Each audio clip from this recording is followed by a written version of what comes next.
7. roz we Chorwacji, no ale pierwszy roz we Osijeku. Uczcimy to. Pelinkowac, chorwacki liker.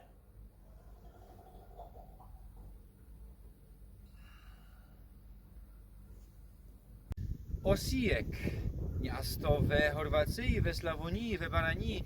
Jeżech tu pierwszy roz miasto twierdza.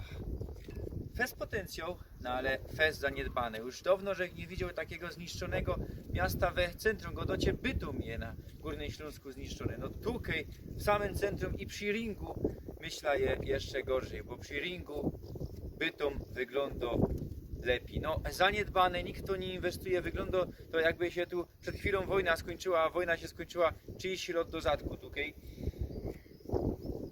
Dawają pieniądze na Dalmację, istnia to co nad morzem, a tu są te biedne chorwackie rejony.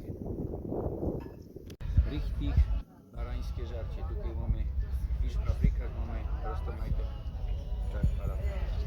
roztomajte ryby, tutaj mamy takie nudne i się za chwilę będę kosztowało. Naprawdę richtig tradycyjnie tutaj to łonaczą jemy.